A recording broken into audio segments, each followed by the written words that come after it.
Well, hello, champions. Today I want us to talk about something that's very, very critical. I just got back from Kenya, Africa, had a great trip.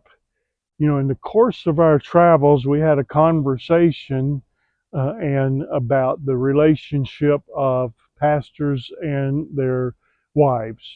And of course, there are female pastors in Africa quite a lot, but it is primarily we want to talk about the men and the relationship of the marriage, and and so that can be a pastor, it can be a ministry leader, an evangelist.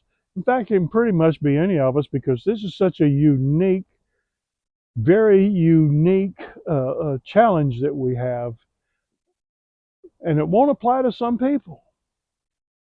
But let me go ahead and explain. We were talking with one of the pastors about having fun with the wife and also about taking the workload of being a pastor and a leader home.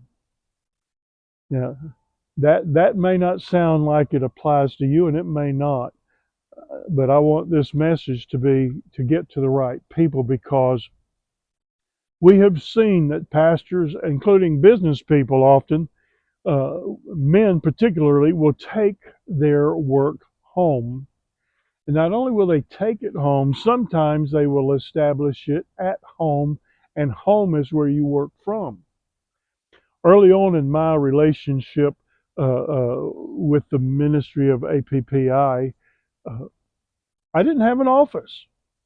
And so I had to go places to actually do work. In America, you could go to McDonald's to have internet. You could go to Panera Bread, have internet. There are many places you could go to have an internet, coffee shops, and often that would be a meeting place and my office to be on the internet and not having it at home. Well, there came a time where I was doing more and more at home, and I had stuff spread out on the table and different things going on in different rooms of the house. And it actually became a problem because my home suddenly was not my home. It was my office. It was my place of ministry headquarters. And my precious wife started becoming very uncomfortable with my stuff all over the house. And I had to make a decision. And I am so thankful that a church of a friend of mine said, Paul, why don't you take one of our offices and make it an office for All Pro Pastors International? We'd love to have you here. And I'm so thankful that Champions Church, Nolan Edwards in Winter Haven, Florida, he opened his door over 10 years ago. And that became our home for a while. Let me tell you what, that changed my relationship with my wife because she became my wife again. I wasn't interfering with her life at home. The other thing about when you're home is that uh, it was so easy for her to say, "Can you go do this? Can you help with that?" And if I'm home, it's I am there for her. That is what a home is about. It's not for the business. Now, there are people in business and they work out of the home, and I understand that. But the challenge that we have is this: does it take over your home? Does it replace your home with something else? And when that happens, it can replace a marriage with something else. My prayer for you today, and champions, pastors, I want to talk to you about this, is that I want you to talk about at your table, or whoever you are, wherever you are. I want you to pray about, do you have your clutter of ministry or business all over your house? And is it potentially interfering with the relationship with your wife or your spouse?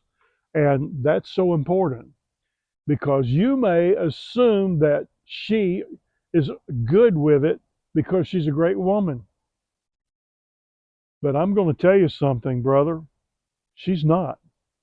She doesn't want you spreading your stuff all over her home because you know what? That home is her nest.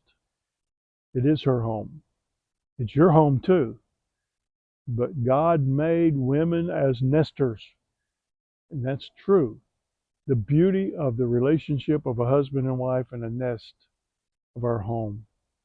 If you have stuff spread out all over your house or in just different places, and you have a time where you are just calling the shots of even how you can talk or have the TV on or on the computer, on the phone or whatever, you need to take notice. Are you potentially destroying your home without even realizing it? Destroying that relationship with your precious wife. Pastors, champions, I am going to challenge you to talk about this. And if that is you, you need to find a way to take what you're doing and spreading it out and invading your home outside the home. 4 or 5 years ago, we were blessed to have some of our brothers step up and help us get an office here close to where we live in Plant City, Florida.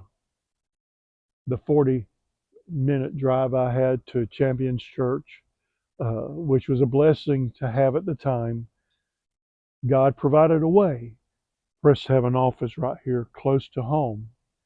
And my wife loved it. She loved it when I went to Champions and got out of the house, and she loved it when I was closer to home but not in the home.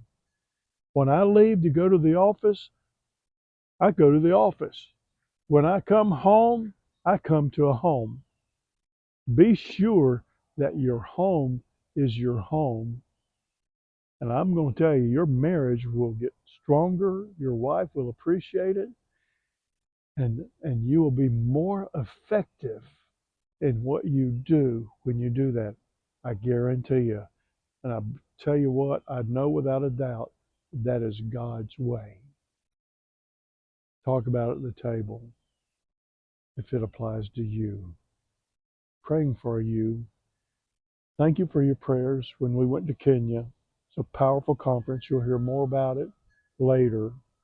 We had an opportunity to minister in a dump church, a garbage dump church. And one of our brothers did a evangelistic outreach while we were there in the slums of Nairobi. We had a beautiful experience there, seeing lives change, pastors engaged, and I pray that APPI ministry will grow and impact, and we'll see pastors through many, many countries that attended that conference get engaged, be encouraged, and be inspired. And as we speak about this today, if you are a pastor, be sure that your first responsibility is to treat your wife with agape love in your home and not treat her as a parishioner. She wants a husband, not a pastor. She needs a husband, not a pastor. And you know what I mean. There are times we can't help but we act like a pastor. But we need to love unconditionally our wives, our children, and those that live with us. We need to demonstrate that love. And let's take the ministry outside of invasion of our home. God bless you. We're praying for you, and I pray that you're blessed by what we say today. Thank you so much, Linda, and I appreciate you and your prayers. Thank you.